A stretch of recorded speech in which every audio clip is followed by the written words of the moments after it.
It was a weekend for the underdogs in racing's biggest day. Meyershank Racing and Felix Rosenquist claim immortality at the Indianapolis 500.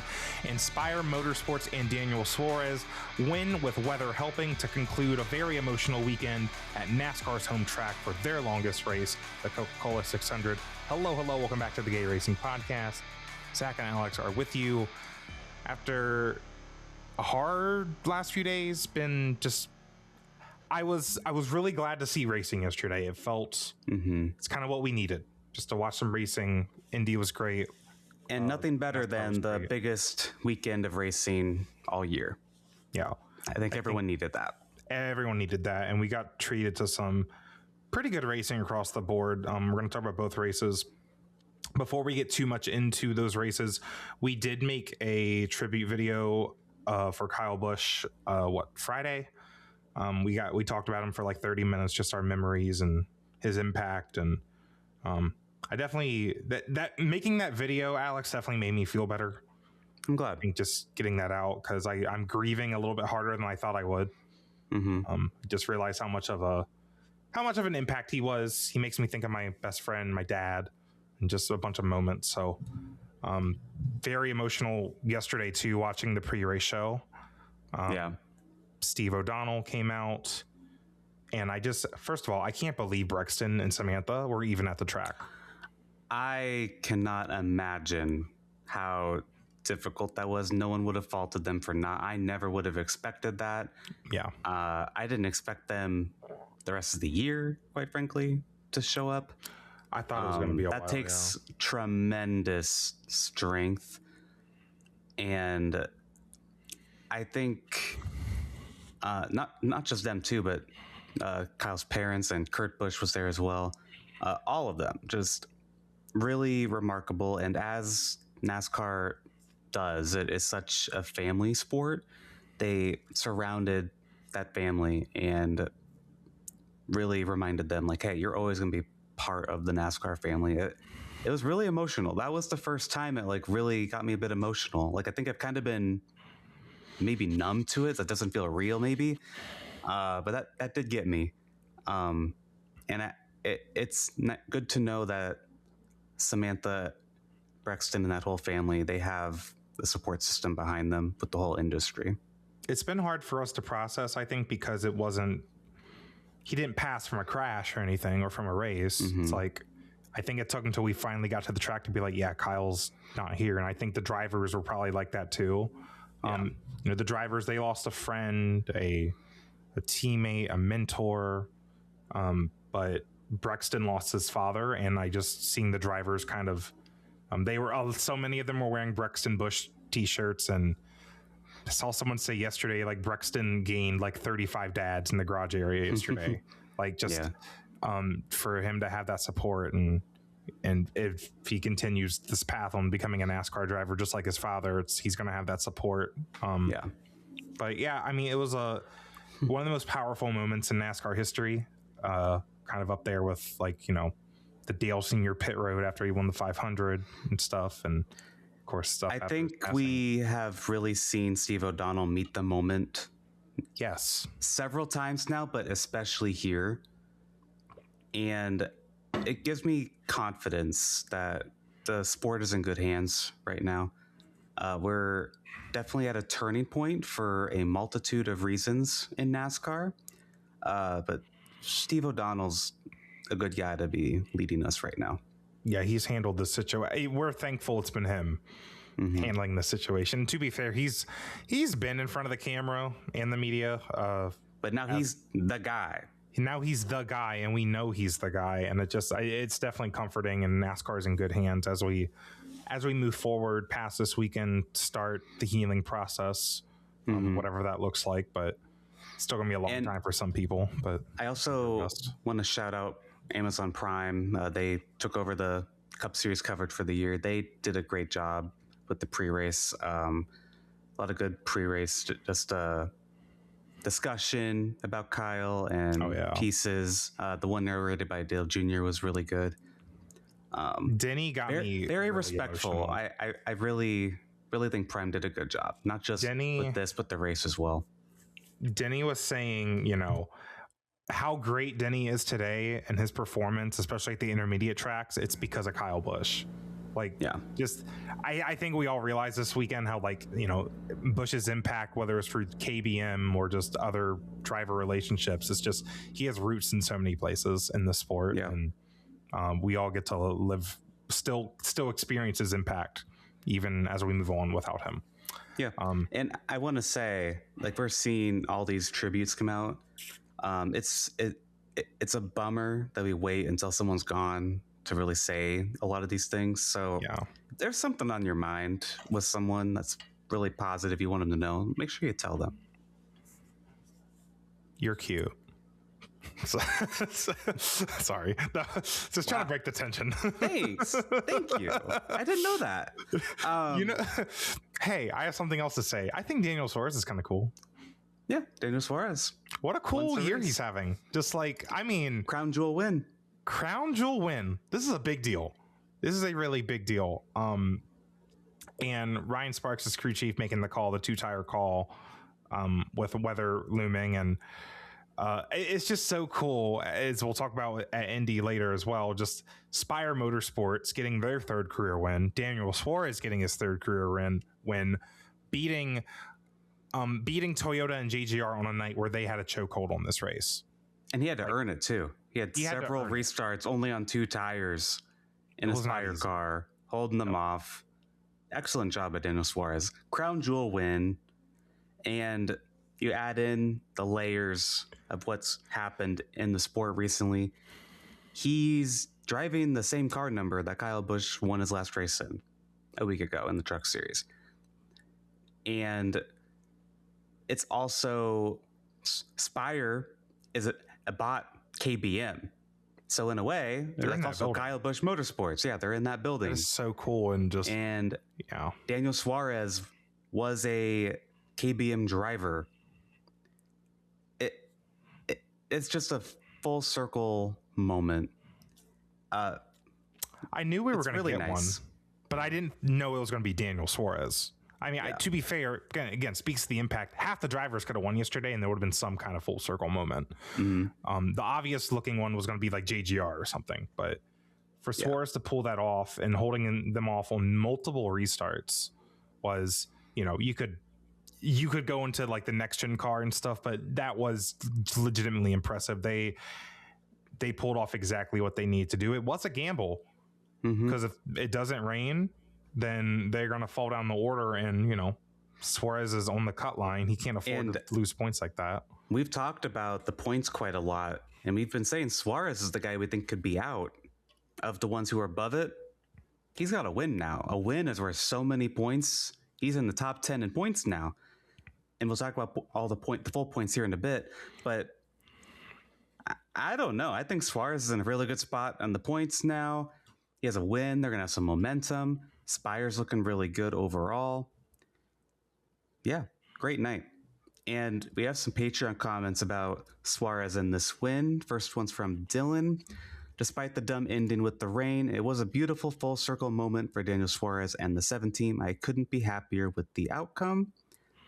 From Finley, it's a very patriotic feeling to see somebody win this particular race in that particular paint scheme for someone who became a citizen, not by birthright, but because they chose to become one. I agree. That is cool. Yeah. Yeah. And then next one we have from Dirt. Daniel Suarez getting a crown jewel, a KBM graduate racing in the remnants of KBM and using the same number Kyle used last week. It's an overwhelming moment. You know, getting a crown jewel, this reminds me of obviously David Rudiman 2009 winning this race. It also reminds me of Regan Smith winning the 2011 Southern 500. I think a lot of people are going to look at this and be like, this isn't right for a crown jewel race. You know, it happens. It should be. Yeah, it's not Daytona where it happened like 4 years in a row or every year. Yeah, like exactly. But and I think that's what's so cool about it, because this is the biggest moment and David beat Goliath. Like, and again, it kind of happened in IndyCar as well. But it's just it's so cool for big day for underdogs. Big day for underdogs. 100%. I don't know if there's been any other underdog, like Paul Menard at the Brickyard 400. That was like the same year. I forgot about that. So Yep. it's happened more than you think. 2011 had a lot of underdog years. 2011 Daytona. I think all the crown jewels were like swept by underdogs. Except Harvick got the 600, but yeah, wow, yeah, 2011 was just crazy. Yeah, big. Love the crown jewels. Big day in racing, and like you said, underdogs. Big day for underdogs. We have another comment from Jesse about Suarez. Who knew a 2-tire strategy would have paid off? I'm surprised only Suarez did that. I mean, I thought we were gonna have like a good 10 cars try it, hope for the rain, because the rain was obviously right at the track. And you could see lightning. We had the lightning hold for a second, but then Steve O'Donnell called up a meteorologist. I think the problem was that Very silly. There's no guarantee that you'll have clean air if you take the 2 tires, because if you restart a 3rd or 4th with 2 tires, But we just saw Shane Van Gisbergen do a similar strategy a few cautions prior. Yeah, but he had clean air. That's the thing. Like I'm saying, like for like why more teams didn't do it, especially the further back you are, you're not as likely to actually like restart on the front row, basically. Okay. And if you restart 3rd or 4th, and because they were pitting and that's when NASCAR was like, okay, we're actually going to go back racing after a little weather caution or whatever. Mm-hmm. I think teams didn't want to take that risk because it's like, okay, this most likely isn't going to work out because we're not going to restart in the front row and we're basically guaranteed to have a restart. But the 7 was high enough. I don't remember where he was running, but he was close enough to actually get the lead. And he had clean air, and that's all you need for at least a few laps until the field gets spread out, which never happened. Especially like Hamlin and Bell, they couldn't decide who was going to go past Suarez, and that's what led. Once again, we see the Toyotas dominate a race, but the teammates getting in each other's way and prevent themselves from winning. That's not the first time, and not going to be the last time I think we're going to see this this season. Kind of reminds me of like Kansas last fall. I think there was another race earlier this year, so it's something that the Toyotas. Who's going to beat the Toyotas? The Toyotas are going to beat themselves. It looks like. Because they easily, maybe not easily, but they could have, if Hamlin or Bell were clear, they would have just flown by Suarez. I think they would have found a lane. They had time, but they were. Well, yeah, because you had Hamlin and Bell. They were side by side for a while, and then Hamlin almost got by Suarez right like a millisecond before the 1 caution.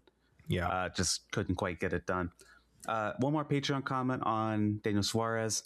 This one's from Courtney. The Daniel Suarez win feels so earned despite the soaked ending. And yeah, definitely a well earned despite it being shortened. It was cool. Yeah, he had the vibe for it. Yeah. I've been doing iRacing with that car at Charlotte this week, and the side drafting, the restarts can get pretty intense. And I got to appreciate Suarez's like winning moment a little bit more because of that. Because I know it's not easy.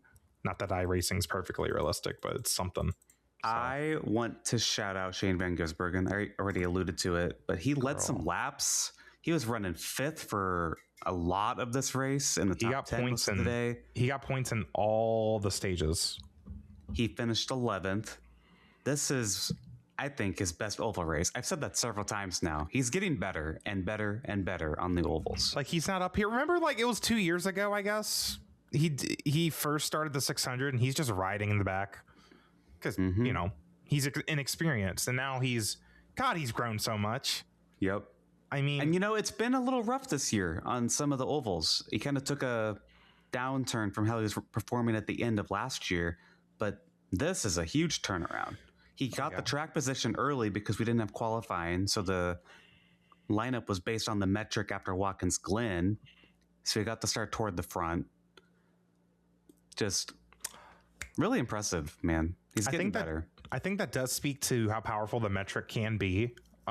Because I all the like Door Bumper Clear and all those podcasts of people involved in the sport, they talk about the metric a lot and how a bad finish can like snowball into more bad finishes, because then you get a bad qualifying like go out time and then you qualify. Well, then it's the same with the reverse too, because that's momentum. Right. So it's like, people were crediting, at least early in the race, like SVG's. Well, he started up front because of the metric, but, sure, pit selection too, but I mean, it's a 600-mile race, dude. Like, I'm just saying, like, he stayed up there The whole time.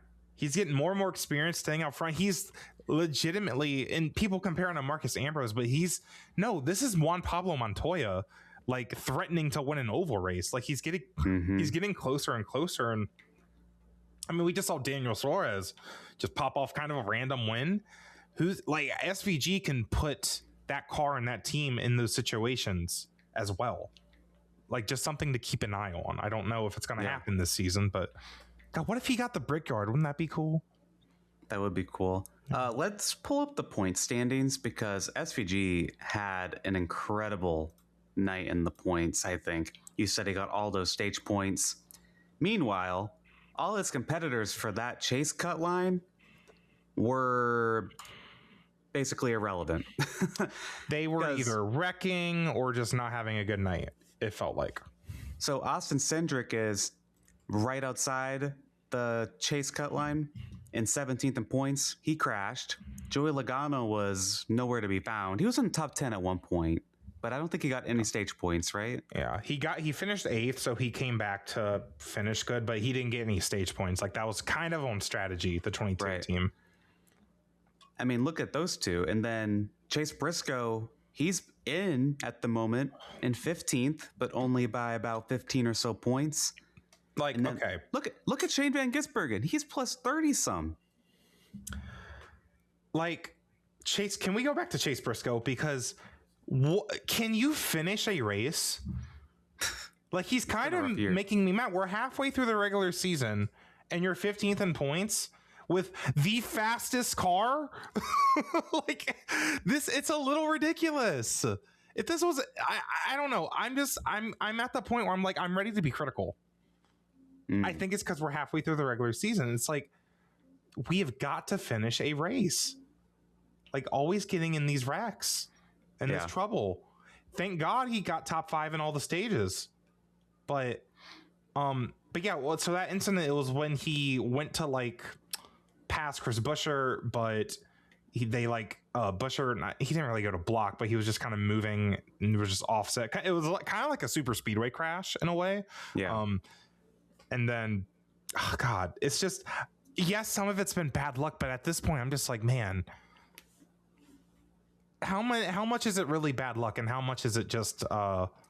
It can't be coincidence. That's what I'm trying to say. He had a similar start to the season last year. I think he was finishing more races, but he had a slower start last year in his first year at Gibbs, and then second half after the 600 is when he started to really pick it up.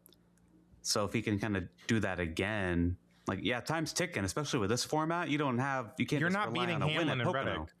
You're not beating Hamlin and Reddick even when you have the speed. Like, that's the problem. You're not going to beat them for this championship. And at least Bell's in a better position, and I feel like he's had just as much bad luck.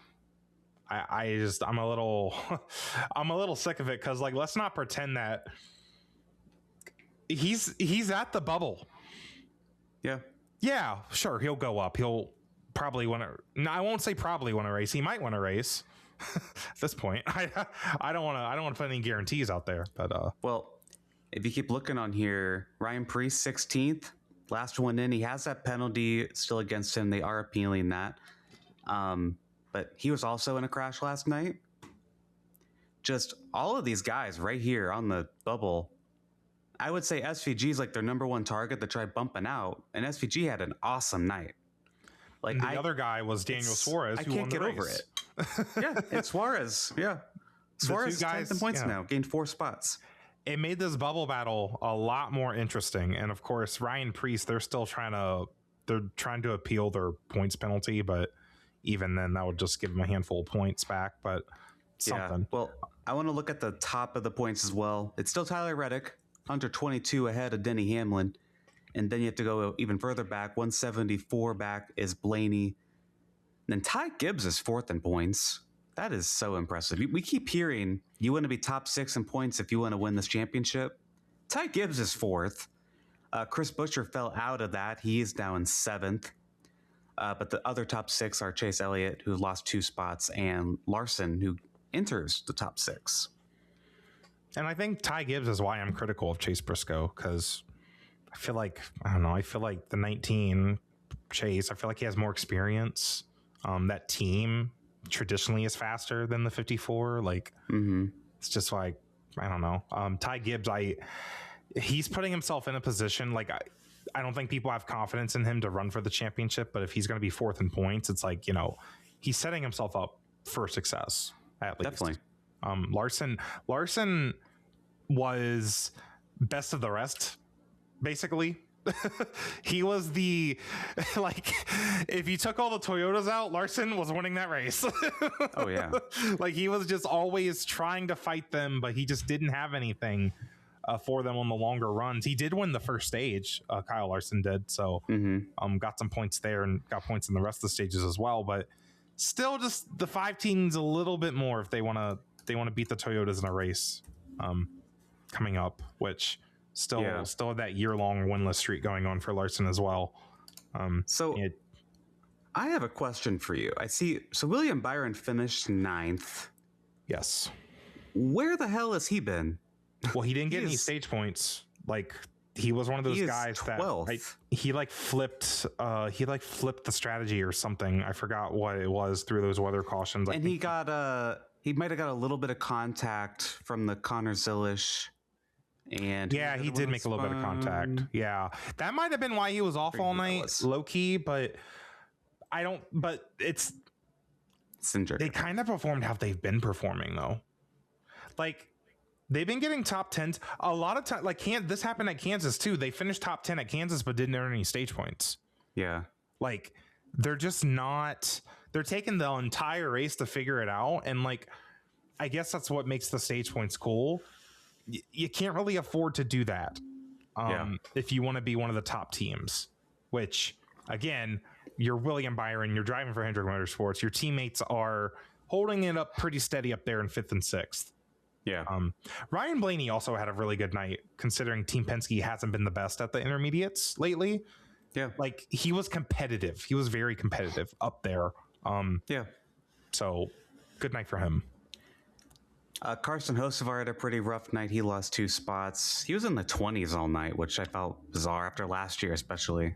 And now he ran at Kansas, too. That pit penalty they had in like stage 1 or 2 kind of, I think, killed their night, because they went a lap down, I assume, and probably took them like most of the night to get it back or something, and finished 23rd. That's they were probably faster than that. And honestly, we talk about Spire Motorsports. They just won with Suarez, and that was awesome.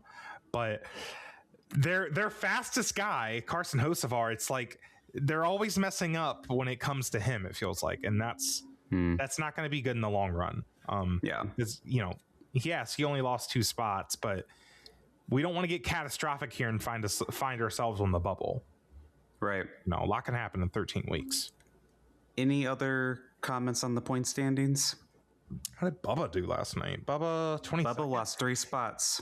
Okay, but here's the thing about Bubba too. What the heck was going on with him last night? Because all of his teammates are up there. Well, it's Reddick in the JGR cars.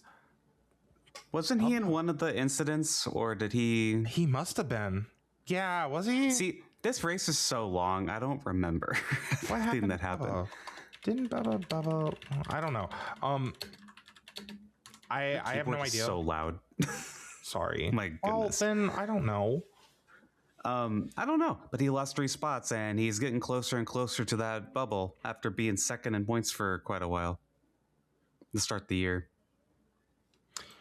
Yeah, because it's the same situation. Like any driver that's just not performing with their teammates just doesn't look good, and it's kind of obvious. But I think this is just one bad race. But he's been kind of bleeding in the points. That's the problem. That's what I don't want to have happen to Hocevar. It's kind of happening to Bubba, and we need to turn it around sooner than later, because we gotta be clicking off top 10s with a car like that. And then, so if you have no other comments on the points, I have a few other shout outs I want to look at, or shout outs I want to mention. If I can figure out how to do it. Cole Custer finished 16th. That feels like a really good night for Haas Factory team. If you're interested in the Corey Heim Riley Herbst battle, that I feel like happens every time Corey Heim runs, Heim finished 19th while Herbst finished 21st. Still right there against each other. Nice.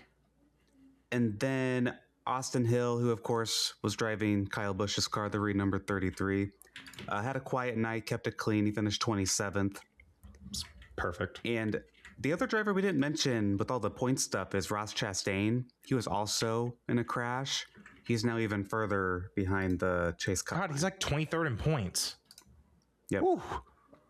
I think we're running out of time there because this is the halfway point of the regular season. It's not looking good. Yeah. It's not looking good because it's not like he was that fast either. Like, yeah. Because that was him and Ricky. What did Ricky do to him? Did Ricky like drive through him or? Ricky was right behind him, and I think Ross just got loose. It was like an air thing. I don't think it was right. I don't think it was malicious. Yeah.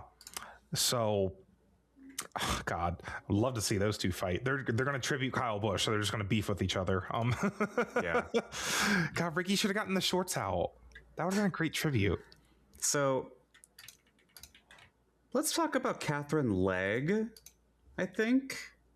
Yeah, that's fine. So Catherine Legg, she did the Indy 500 and the Charlotte 600 double. It didn't go that well, unfortunately. In NASCAR, she ended up losing a wheel, and she ended up finishing 35th.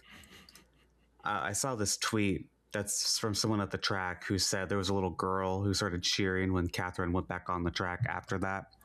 That's really sweet and shows representation matters.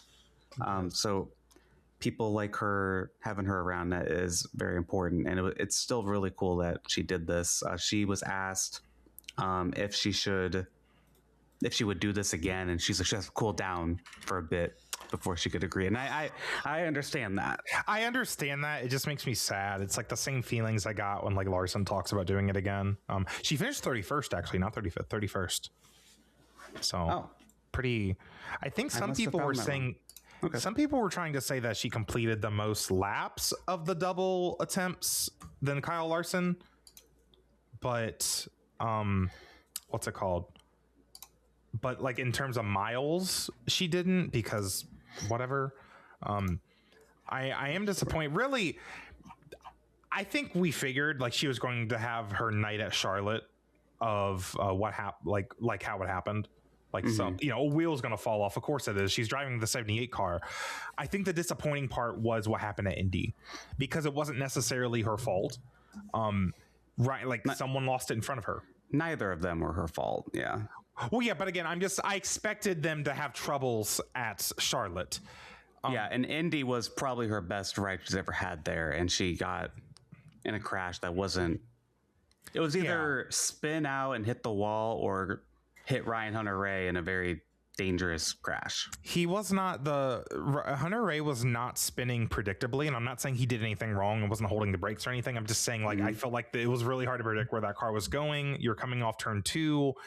There's load in the car. It's hard to change directions. It just sucks because it's like, yeah, if you like replay it again, and you could probably pick a perfect way to dodge it, but it's just, it sucks. And I understand why she was pissed off, especially it was lap 15. Like when stuff like that happens in iRacing, I'm just like, why are you guys driving so hard on lap 15 to spin yourself out? But it's Indy. We saw it happen with Rossi in practice. Just the cars are on edge. And now on to the 110th running of the Indianapolis 500, the closest finish in history, which doesn't feel right to say. Like certainly 110 years, we had something a little bit closer than that, but I guess the cars have been getting faster and stuff. This is the best race in the world, man. I love the Indy 500. And yesterday proved it, because it's like, it's funny because like David Land was complaining about the fuel saving. Where have you heard that before? But I'm just sitting there like, man. And we watch like almost every IndyCar race. Well, maybe not these days, but we watch most of the IndyCar races, and like just something about the Indy 500 is just so magical. And even when I know the racing isn't going to be that amazing, it's like it's a chess match. These are some of the smartest race car drivers and engineers in the world. Well, the intensity is at an all-time high throughout the whole race. It's not like people were comparing it to Talladega, Daytona, and NASCAR right now. It's not like that for me at all. No. You have to have a perfect month. You have to have a perfect race. These cars, the fuel saving is going like 220 miles an hour. You know, like it's not like they're crawling like they do at Daytona, Talladega. Like this is they've been doing it. I don't have any issue with the fuel saving. Like it's not perfect. It's strategy. Strategy. There are so many different strategies that were in this race that we did not have a year ago. We had some strategy a year ago, but this year they were actually able to pass each other. We had so many different varying strategies, and the alt strategy, Felix Rosenqvist Pato Award, that strategy was going to win this race, which I feel like does not happen that often. But they were absolutely, at least Rosenqvist was absolutely going to make it on fuel. We get the cautions, and they stay out there. Pato was a little closer on fuel, but Rosenqvist was good to go. And Rosenqvist, despite having older tires, still is the winner and prevails. For me, that is outstanding. He was going to win this way or with the strategy way without a caution. He earned it and he deserved it. Probably the best drive of his career. He's been around for a hot minute now. Only a second career win. His first win was in 2020. Awesome. Like he has speed. I think no one doubts that him and Meyer Shank have speed, but you just look at the history. It's so hard to pick Felix Rosenqvist for a race like this because he doesn't have the results. They don't have the results. That's the second win for Meyer Shank Racing. Their first being Elio's fourth 500 win. Yeah. It's such a huge moment for that team, and it's something that, like, we should have saw coming.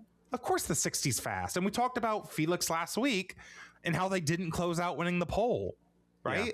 It's like I figured in what I thought was going to happen, what I was like this close to it happening, the 60 team, they're going to pull off the perfect strategy and have it all set up, and they have the speed, and then they're just going to lose to Team Penske once again or something, right? Or Ganassi once again. And we were damn close to that happening with David Malukas.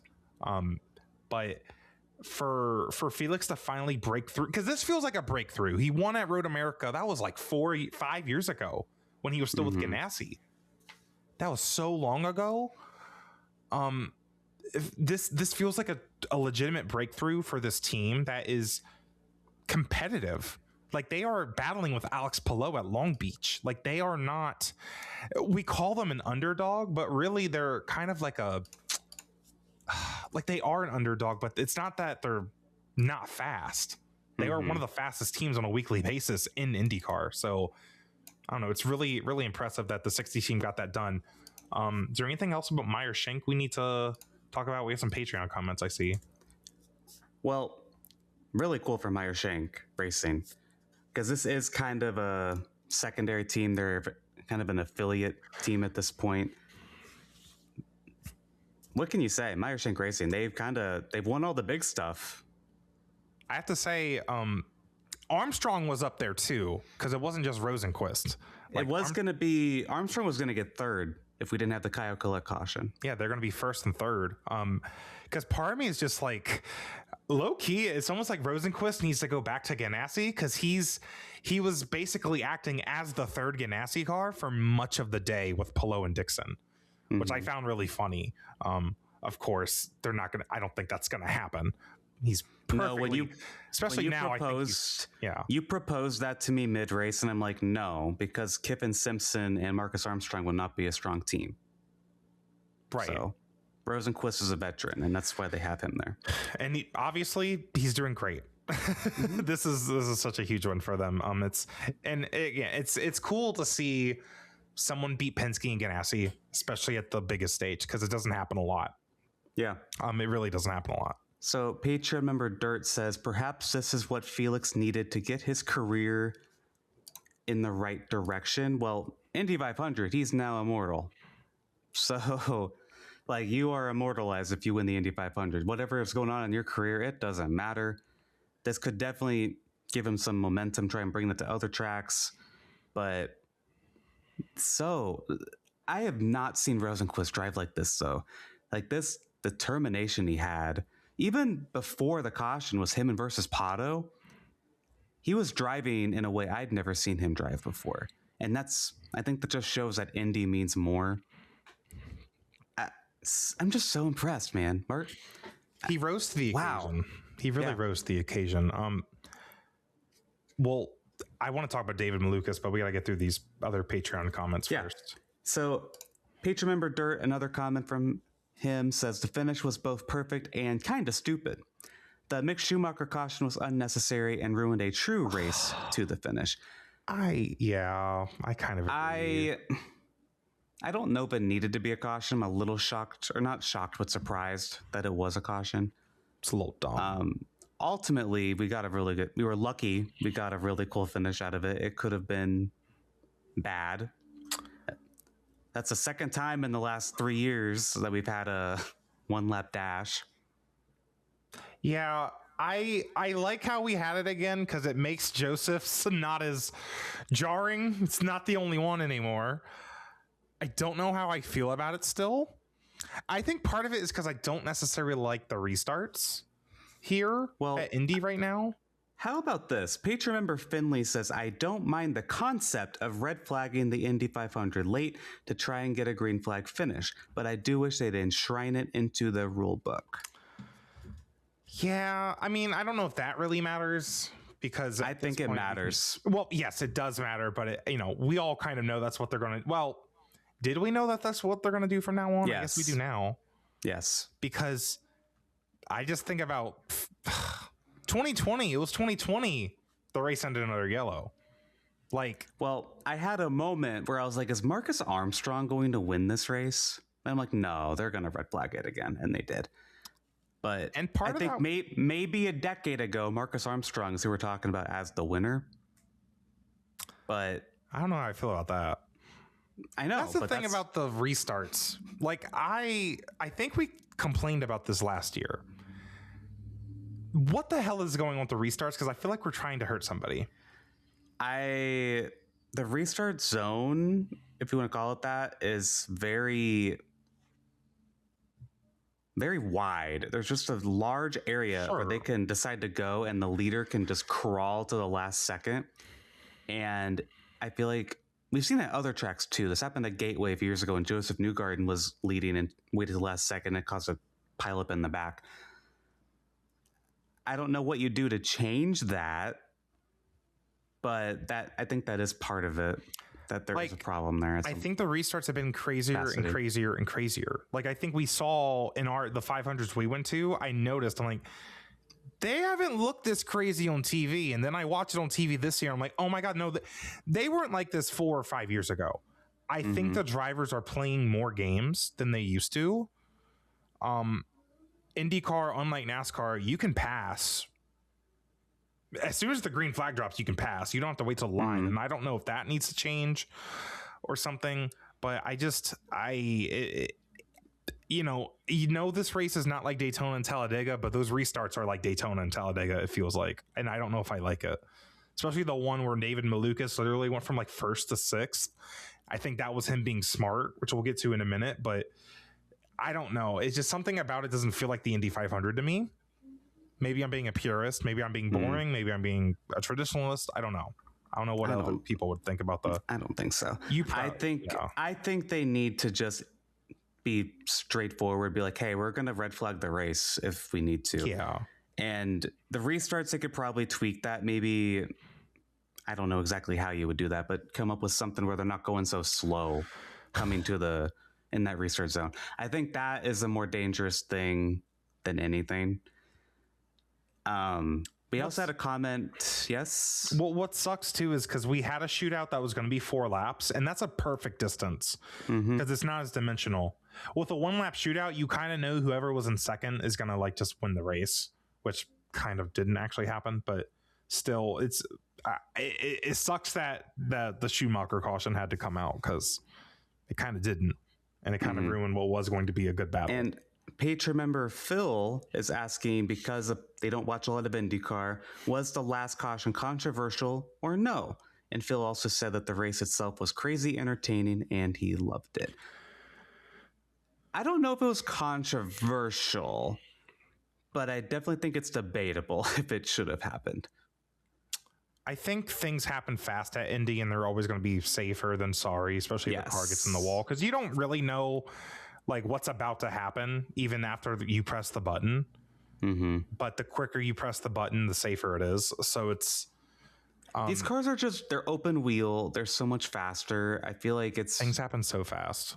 It's a good idea. I think when this happens in NASCAR a lot, it's like, okay, that didn't need to be a caution. But this, I think, is more debatable. I think you could go either way with it, personally. And it's tough. And honestly, in a way, I'm kind of glad they do red flag it, because then it's like, well, them deciding to press the button didn't decide the race. No. So that makes me feel better about it, at least. But yeah, maybe what Finley said about maybe it should be in the rule book. It should. I've said that for a while now. It needs to be. I've been saying that the last 3 years at least, since they did this in 23. I think 23 was a much worse, more controversial situation. Yeah. Where they red flagged it, and then they did a 1-lap shootout. They pulled out of the pits, and then they went green the next time. That was crazy. That was a little ridiculous. I don't think that should have happened. And my guy ended up benefiting from it. Marcus Ericsson probably should have won that race, in all seriousness. But it's been the past. David Malukas was in tears after the race, finishing second for the second year in a row. Oh, wow. I have so much to say about David Malukas today. Honestly, if I got to make the thumbnail by myself, I would have made David Malukas the thumbnail, because this guy is the story from yesterday. For me, he is the story. And here's why. Because remember, literally, we were joking last year, Alex. I think it was at the track or on the podcast. It's like, man, we weren't ready to see David Malukas win the 500. That wouldn't have felt right. If he would have won it over Palou or something, that would have felt weird. It's like he's not ready for it. Yeah. And I love it, too, because I think I called a shot on the podcast last week. He was my fantasy pick. I knew he was ready to win this race, because he is, and he was. He was this close. And that speaks to, in such a short amount of time, it was 2 years ago where all the McLaren shenanigans was happening, and he got let go. And Alex, we were kind of critical of him, just of how he was handling his own, like himself, his career. Yeah. But for him to be, it's awesome that we've gotten to see him grow. And I love how I called his shot. He drove a really good 500 miles. He did. He was thinking big picture on the one restart where he got swarmed. Instead of fighting it, he was like, go ahead. I'll get you back later. Because he did. He ended up like back in the top 3 at the end of that run. Yeah. It wasn't a big deal. The Team Penske thing just multiplies it, because we always knew David Malukas had talent. For it to be realized, for Team Penske to give him a car like that, it sucks to see him finish second. That sucks. I don't know why I like this kid so much now. I don't know why I feel connected to him. Maybe because he's younger than me. Maybe it's because, I don't know. I know what it's like to try so hard and then like fail. Like, I feel so bad. That's what Indy means. Like when Pato was crying 2 years ago, I was just like, well, obviously Joseph won, so I was happy, but I was just like, that really sucks for Pato. But when I see Malukas crying like that, I'm like, oh no, this sucks for me. This is hard. And that's why we watch the Indy 500, because the Indy 500 means more than any other race in the world. That's his life. That's probably the worst moment of his life. He was the closest that anyone could ever be without winning it. Anyone in history has never been that close finish in history without winning it. I feel like we've never even seen something like that, like in NASCAR. Like, you remember when Truex finished second in the Daytona 500 to Hamlin? Like, it's 2016. I feel like, I don't know. He was probably like, man, that sucks. Like, definitely sad, but like, man, this is like, your heart got ripped out. I think the only NASCAR equivalent, and we do this because we have a lot of NASCAR only listeners, was Denny Hamlin a year ago at Phoenix when he was in his car, but that wasn't from like a photo finish. That was like he got ripped off. That wasn't even the same, because this isn't like that's David like the only Malukas thing I got can wrong. think of right now. He just lost the race, and yeah, he's probably replaying that final lap over and over and over, and he's probably thinking, maybe if I didn't give Felix a toe down the backstretch, and like, did he even sleep last night? Like, that's what I'm wondering. He's been having such a great season, and I hope this doesn't like derail him. And his best track is in 2 weeks. Gateway. Still searching for that first career win, and I feel so happy for him too, because he proved it. Like, he proved he can win this race, and I feel justified in picking him. And I know he's going to. I don't say he's going to win this race one day, but he's capable, and he just reminds me of Joseph. I think I said this last week. He reminds me of a young Joseph Newgarden just joining Team Penske, and he's got a lot. He's the future of IndyCar. I think that's why I'm really connecting to this moment that we saw yesterday. So Patreon member Dirt says, poor little Dave. Good for Felix, though. He's a driver that's been on the verge of breaking through all year and does so at the greatest spectacle in racing. Yeah. Yeah. Go ahead. I think I gained respect for David Malukas. I've been critical of him on the podcast on here. I think him reacting in a way knowing he's not owed this is something I don't think he would have done like a couple years ago. You know, something a lot of drivers have trouble. He said that he put in 150%, and next year they'll put in 160%, and that this team is behind him. Like, he didn't take credit for how good that race was. He credited his team. And even at the lowest of lows, to credit your team, thank your team, that shows a lot of maturity that I don't think he had until very recently. I think he's probably the favorite for Gateway in 2 weeks, and that very well could be his very first win. He's come close there before. He challenged the Penske's in a coin car not a couple years ago. So now he's in a Penske car. They're all teammates now from that Gateway race. They're all teammates. Speaking of, and Scott McLaughlin, by the way, finishes third, which pretty good rebound. Honestly, probably happier to finish third than to finish second at the Indy 500. It just sucks to finish second. A great rebound from him not even making it to lap one last year. Then there's Joseph Newgarden. So Joseph Newgarden crashed with about 75 to go on a restart. He started 23rd, got all the way up to 5th. On a restart, it was after one of the rain cautions. I'm assuming what happened was like the line that was along the bottom of the track was wet, maybe? The curb. Yeah. Wet or not, I think hitting it just spun the car. You don't want to hit it. And Joseph said today in an Instagram post that it was his fault. Well, duh. Sorry. Well, I could have told you that. But we had a Patreon comment from Finley who said, Newgarden clearly had the best car. It's just a shame that he binned it like that in such a violent looking wreck. He has a boot on. Joseph does. He has a boot on one of his feet at the banquet right now. I just saw a post before we started recording. So I don't know. I'm assuming he's able to drive. If Alexander Rossi has crutches, I'm assuming Joseph's able to drive with a boot. I don't know. It's weird. So weird that's we'll see what happens there in week. Detroit. All right. Very, very nasty hit. I'm glad he's okay. Yeah, just sucks. 2 years in a row, I think he very well could have won this race starting towards the back. I don't know if he could have. I think he has more experience than Malukas, obviously, but I don't know if he could have beaten Malukas. Like, here's the thing, heads up like that. Yes, I have a strange feeling if you put Joseph in the 12 car on that final lap, I feel like Joseph wins the race. Yes, that's what Yes. the little things of like, I'm not going to give Rosenquist the toe down the back straight. That's kind of what I mean. I think the 12 car was the best car yesterday. Besides maybe Pillow.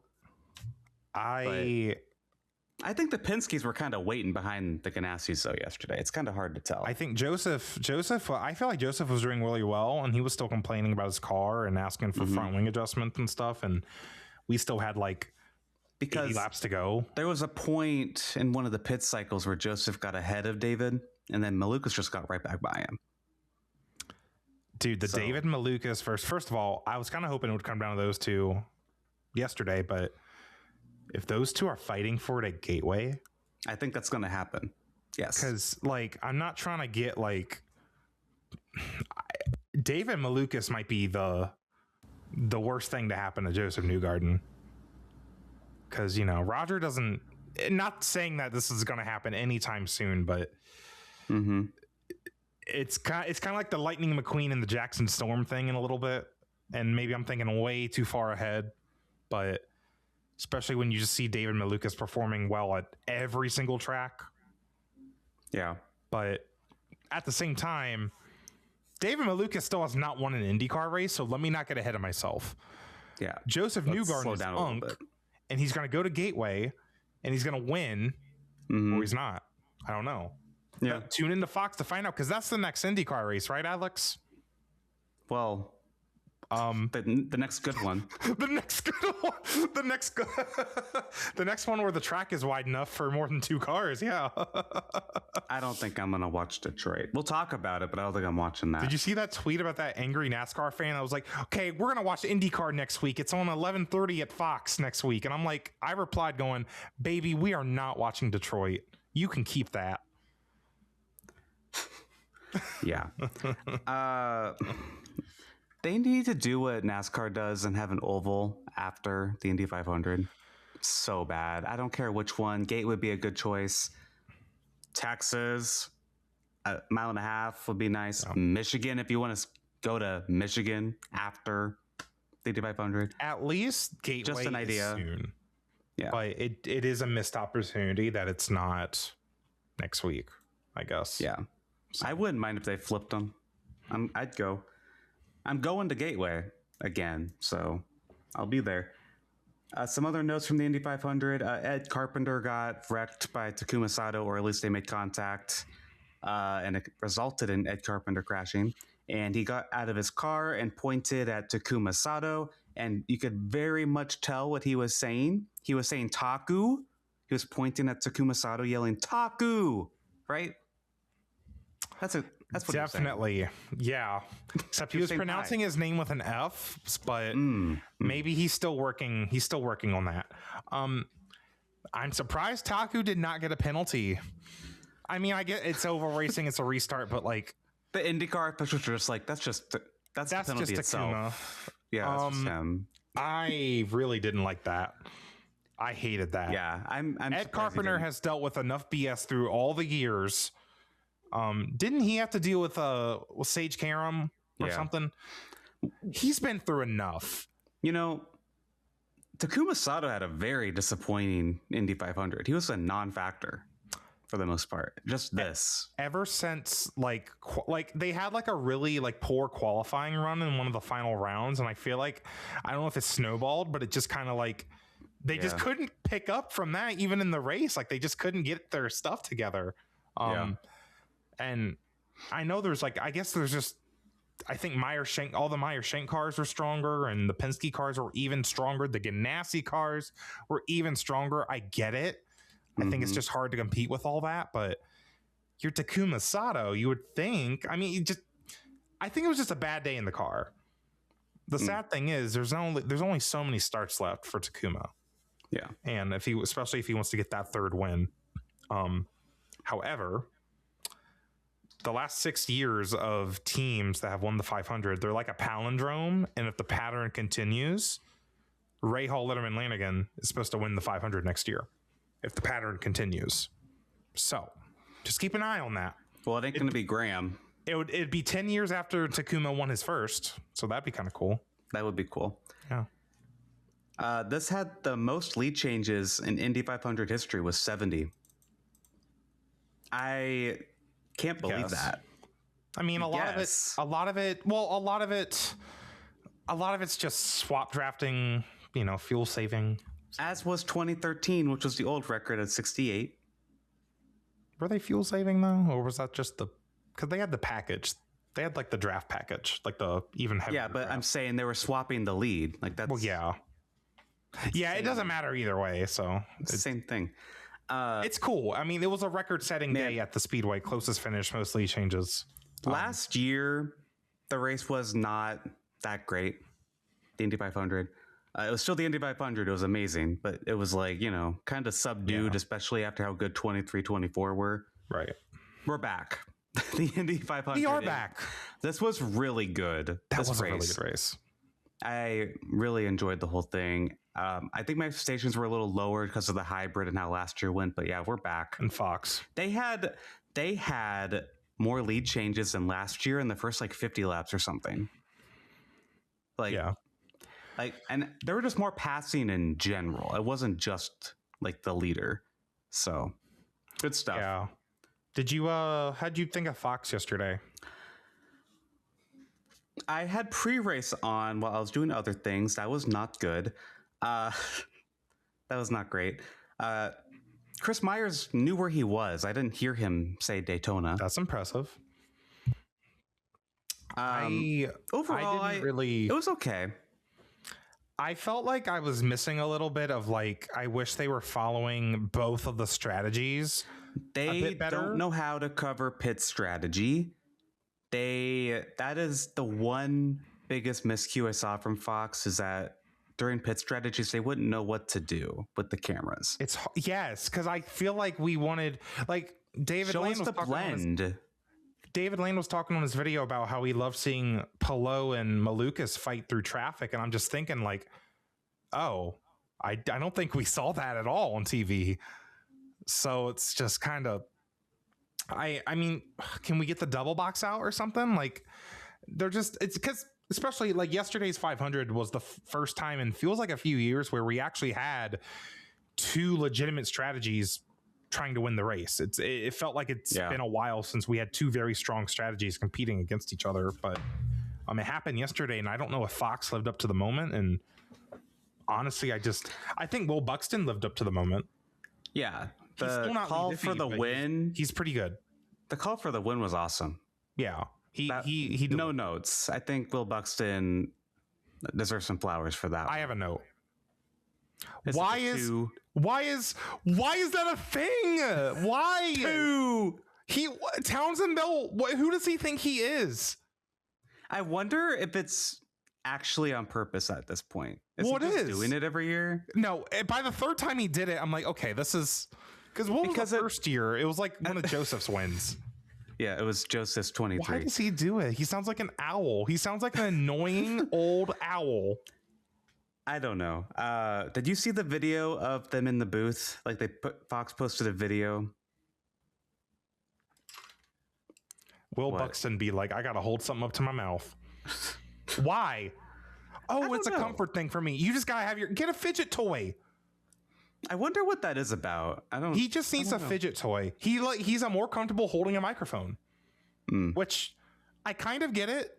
See, I'm doing it right now. I'm talking to a screwdriver, but I'm holding a screwdriver to the camera people, or the audio people. But actually, I do be grabbing this a lot, actually. So maybe I shouldn't be talking. Maybe I shouldn't be talking because I be grabbing this all the time. We've done 2 or 3 in-person episodes. You'd be like, "Hey, I need this," and I'm like, "I'm sitting right here." I do be holding share the mic. I do be holding on to this, so I kind of get it, actually. You have a death grip on it right now. I see that. That's what I'm Will Buxton. This is the Will Buxton. This is what I'm going to call it. This is the Will Buxton. I got to hold that microphone. Will Buxton's improved a lot in the last year. He used to kind of ramble about nonsense, and then Townsend and James would not talk about whatever the hell he was trying to set up. He's gotten a lot better, and I think the chemistry between the three is much better as well. My problem with Fox was not really present in the Indy 500. I think I'm not saying Jack Harvey's my problem, but no, Jack Harvey made the pit coverage a lot better. Jamie Little is great in the pits. She actually elevated that aspect compared to the other road course races that they have. It was really just they don't know how to cover pit strategy, and I think the booth did a good job. They know at covering it. It was just we couldn't visually see the blends, and that is where Fox really falters. It's the other tracks where Fox is really bad. I think they did a decent job for the Indy 500. I will be interested to see how we go through the rest of the year. Just with Fox in the series, and again, I know Gateway is going to be a great race. It's just hard to be excited for Detroit next week. I'll watch it, but I'm not. It's such a buzzkill. It's a buzzkill. It should not be the race after the Indy 500. Yeah, it needs to be another oval. NASCAR's figured that out with Daytona and Atlanta. Yeah. I wouldn't hate if they scrapped. I wouldn't hate if they scrapped Michigan. They scrapped Detroit. Who just went to Michigan. But I think all the manufacturers like having a race in Detroit. Whatever. Yeah, Chevy likes having. It's the Chevrolet Grand Prix. I mean, they love it's right at the Renaissance Center. I mean, the track is the worst track probably in American motorsport right now. It's bad. It's the worst track that is raced on in America. Yeah. Like, it's bad. Yep. Like, it's stupid, but yeah. It's just an advertisement for Chevy, and yeah, that's it. Because IMSA's there too with the stupid ass prototypes that rustle around those corners. That's gonna be whatever. Yeah. Anyways, anything else on the Indy 500? Felt good to watch it on TV this year. Yeah. Yesterday in general was just really weird with the tragedy, but yesterday was a great day of racing, and I'm glad I enjoyed it. I've needed it, just even outside the tragic stuff. Just I feel like you enjoyed it too, and like you've had a kind of a slump with racing lately, and I think it made me happy seeing you really enjoy the races yesterday. Mm-hmm. Like it's like, oh, we're back to normal.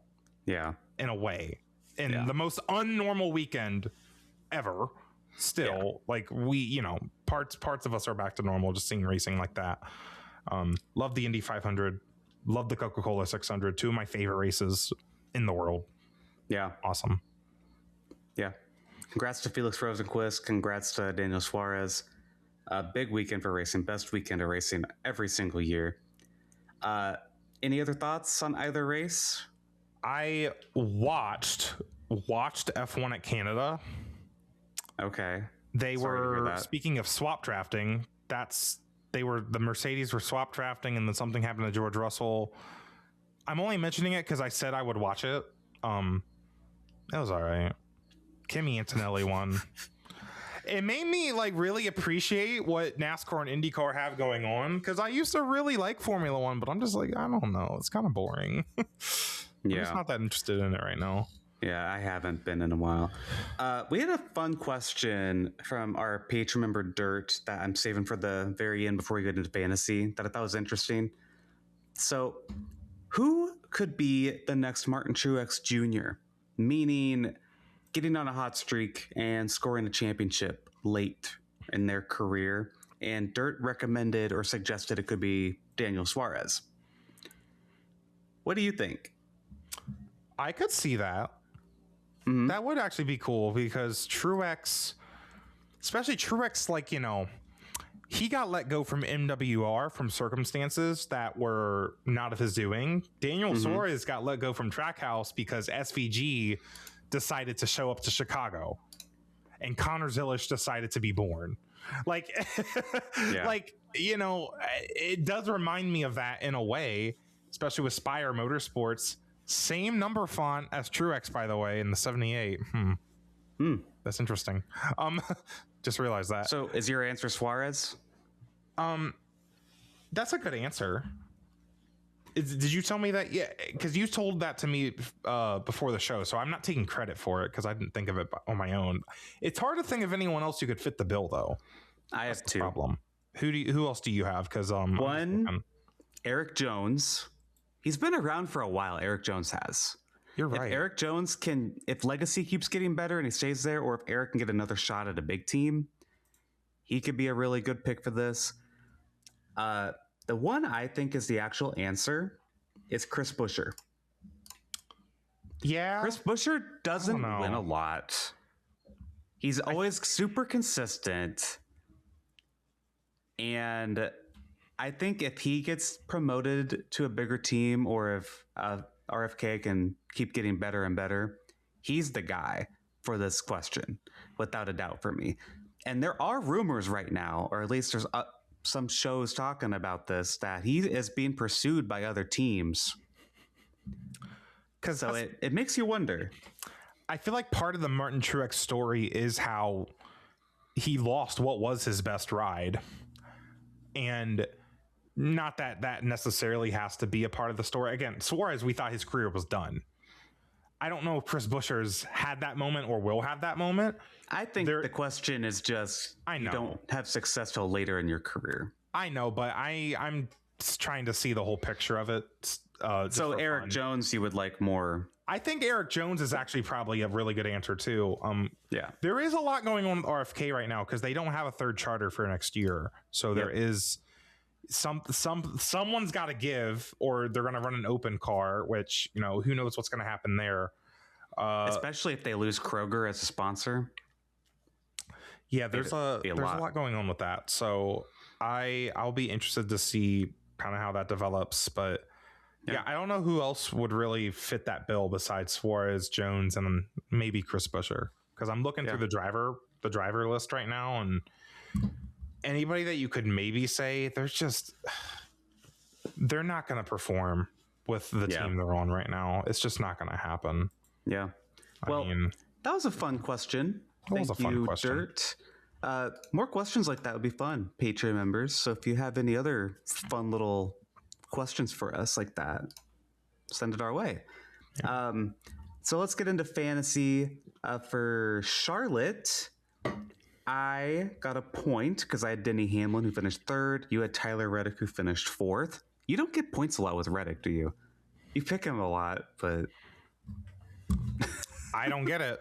And he'll finish third, but then you pick Hamlin, he finishes second, so I don't get it. It is 10-7. We're going to Nashville. Who do you got? You go first. Hard pick. I think the obvious pick is Hamlin, but he just hasn't really been closing it out at Nashville, I've noticed. And I don't know. We're going to a concrete track, and I think he won here last year. I'm feeling Ryan Blaney. I'm feeling Ryan Blaney because, you know, another thing about Denny Hamlin, he only has one win this year. Yeah. And we talk so much about JGR and Toyota, but they've only won like 7 races. Yeah. They've only won 7 races. A lot of that has been out of their control, I feel like, for at least Hamlin. You make your own luck.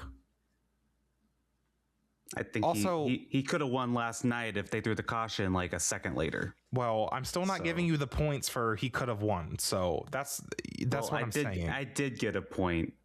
So no, but the 3 points, like you know what I mean? Like, oh, he could have done this. He almost did that. Okay, but he didn't. Yeah. Well, I'm going Hamlin again. So it's going to happen at some point. He's going to win a bunch of these races. I think Blaney's going to win tomorrow. They just impressed me at tomorrow. Tomorrow. Yes. Is Ryan showing up early? He's ready. He's practicing. He's ready. Okay. IndyCar. That reminds me last night. No. Did you watch the Prime post-race show? A little bit. They were talking to SVG. Oh, I saw this. Yes. Carl